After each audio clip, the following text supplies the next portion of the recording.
Board से matric और inter की परीक्षा दिए ऐसे बच्चों के लिए एक आवश्यक सूचना है जो परीक्षा में अनुत्तीर्ण हो गए हैं या तो फिर जिन्हें लगता है कि मेरा एग्ज़ाम बहुत अच्छा गया था लेकिन उस अनुसार से मार्क्स नहीं मिला है।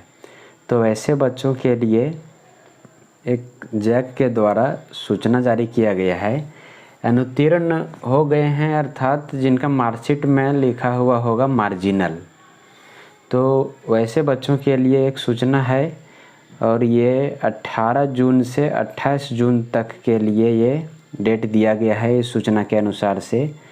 और इस सूचना से भी एक इम्पॉर्टेंट सूचना आने वाला है, कुछ ही दिनों में वो भी सूचना आ जाएगा। और जैसे ही वो सूचना आता है हम इस चैनल के माध्यम से तुरंत आप सबों तक पहुंचाएंगे। इसलिए अगर चैनल को अभी तक सब्सक्राइब नहीं किए होंगे तो चैनल को अभी सब्सक्राइब कर लें और नोटिफिकेशन भी ऑन कर लें, ताकि जैसे ही सूचना आएगा हम तुरंत शेयर करेंगे और नोटिफिकेशन ऑन रहेगा तो तुरंत आप लोगों को मिल जाएगा सूचना। अभी का सूचना क्या है कि अभी जो अनुत्तीर्ण हो गए हैं उन लोगों के लिए स्क्रूटनी का डेट दिया गया है। स्क्रूटनी में क्या होता है कि इससे हालांकि बहुत ज़्यादा फ़ायदा नहीं है, ये सिर्फ हम बोल नहीं रहे हैं बल्कि जैक का इस नोटिस में भी लिखा हुआ है। इसको हम आगे दिखा देंगे एक एक करके कि कहाँ क्या लिखा हुआ है, लेकिन ये बता दे रहे हैं इसको कि इसमें स्क्रूटनी से बहुत ज़्यादा कुछ फ़ायदा नहीं होता है। और वो फ़ायदा इसलिए नहीं होता है कि स्क्रूटनी में होता क्या है ये बताते हैं। जैसे अगर कोई भी क्वेश्चन अगर जांच करने के लिए छूट गया, एग्जामिनर के द्वारा जांच करने के टाइम में अगर किसी क्वेश्चन का आंसर लिखा हुआ था लेकिन उसे गलतीवश अगर कहीं छूट गया, जांच नहीं कर पाए, तो वैसा क्वेश्चन को फिर से जांच किया जाएगा और उसमें नंबर दिया जाएगा।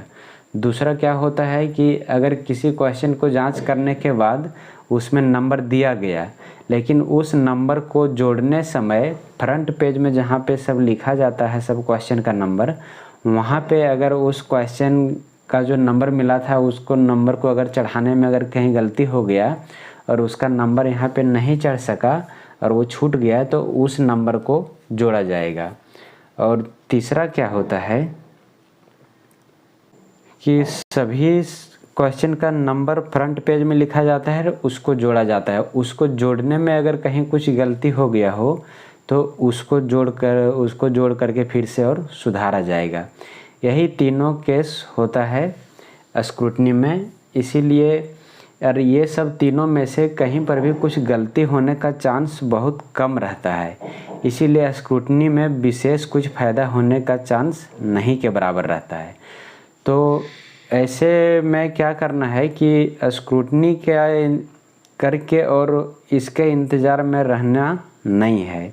इसके लिए क्या करना होगा कि जो अनुत्तीर्ण अगर हो गए हैं किसी एक दो पेपर में, तब उन लोगों के लिए कुछ ही दिन में अब आएगा फिर से एक कंपार्टमेंटल का फॉर्म भराएगा। उस समय कंपार्टमेंटल का फॉर्म भरना है और जिस पेपर में मार्जिनल लगा हुआ है उस पेपर का एग्ज़ाम फिर से दे देना है। उसका भी रिज़ल्ट बहुत जल्द ही कुछ ही दिन में फिर आ जाएगा। और इससे क्या होगा कि सेशन कंटिन्यू रह जाएगा। जिस सेशन में अभी उत्तीर्ण होने से एडमिशन होता, उसी सेशन में वो कंपार्टमेंटल भी देने से उसी सेशन में एडमिशन फिर से हो जाएगा। तो अभी जो है ये स्क्रूटनी के लिए ये सूचना जारी किया गया है, जो कि इससे बहुत फ़ायदा विशेष नहीं है, हम बता दे रहे हैं। अब इसमें क्या है कि मैट्रिक का अगर कोई स्क्रूटनी कराना चाहते हैं तो 450 रुपये फ़ी है उसका, और इंटरमीडिएट का अगर कोई स्क्रूटनी कराना चाहते हैं तो 750 रुपया फ़ी है। इसमें क्या है कि जो सैद्धांतिक परीक्षा जो दिए हैं, थ्योरेटिकल जो एग्ज़ाम दिए हैं 80 नंबर का, तो उसी का ही इसमें सिर्फ जांच किया जाएगा कि कहीं कुछ मिस्टेक तो नहीं हुआ है। बाकी प्रैक्टिकल और इंटरनल जो असेसमेंट का जो नंबर रहता है वो सब पर कुछ विचार नहीं किया जाएगा। ये भी इस नोटिस में दिया हुआ है। तो देखते हैं इस नोटिस में आगे क्या यहाँ पे है। यहाँ दिया है कि वार्षिक माध्यमिक एवं इंटरमीडिएट परीक्षा 2025 से संबंधित सभी छात्र छात्राओं, अभिभावकों एवं विद्यालयों या प्राचार्यों को सूचित किया जाता है कि वार्षिक माध्यमिक एवं इंटरमीडिएट परीक्षा 2025 के जो छात्र या छात्रा अपने विषय या विषयों के प्राप्तांक से संतुष्ट नहीं हैं, वे स्क्रूटनी के लिए अपना आवेदन दिनांक 18 जून से 28 जून तक झारखंड अधिविद्य परिषद के वेबसाइट के माध्यम से ऑनलाइन जमा करेंगे। यानी आप एग्ज़ाम दिए, जो नंबर आया उससे अगर कोई संतुष्ट नहीं है तो 18 जून से 28 जून तक ऑनलाइन आवेदन जमा कर सकते हैं। स्क्रूटनी के लिए आवेदन जमा करने की विधि निम्नवत होगी। कैसे स्क्रूटनी के लिए आवेदन जमा करना, ये दिया हुआ है। यहाँ वेबसाइट दिया हुआ है, वहाँ पे पंजीयन करेंगे, वेबसाइट पर उपलब्ध दिशा निर्देश के अनुरूप आवेदन प्रपत्र भरेंगे। प्रत्येक सैद्धांतिक विषय का पुनरीक्षण शुल्क माध्यमिक परीक्षा के लिए 450 रुपये तथा इंटरमीडिएट परीक्षा के लिए 750 रुपये सिर्फ ऑनलाइन माध्यम से देय होगा।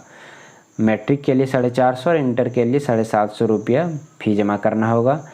स्क्रूटनी मात्र सैद्धांतिक परीक्षा अर्थात उत्तर पुस्तिका के माध्यम से आयोजित परीक्षा के लिए मान्य होगा। प्रैक्टिकल एवं इंटरनल असेसमेंट में प्राप्त अंकों की स्क्रूटनी पर विचार नहीं किया जाएगा।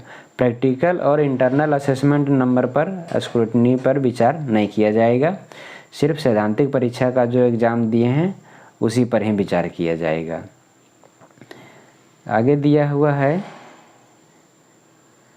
स्क्रूटनी में मात्र निम्न बिंदुओं पर ही विचार किया जाएगा। कौन कौन सा बिंदु पर विचार किया जाएगा। पहला दिया है कि उत्तर पुस्तिका के अंदर के पृष्ठों में नियोजित अंक अगर मुख्य पृष्ठ पर अंकित नहीं है तो उसे मुख्य पृष्ठ पर अंकित करते हुए योग में सुधार किया जाएगा। बता दिए भी कि अगर किसी भी क्वेश्चन का आंसर लिखे थे उसमें नंबर वहाँ पे चेक करने के टाइम में दे दिया गया, लेकिन उस नंबर को फ्रंट पेज पर जहाँ से भी नंबर को जोड़ा जाता है वहाँ पे अगर नहीं लिखा गया होगा, किसी कारणवश छूट गया होगा, तो उसे लिख करके और वहाँ पे जोड़ा जाएगा।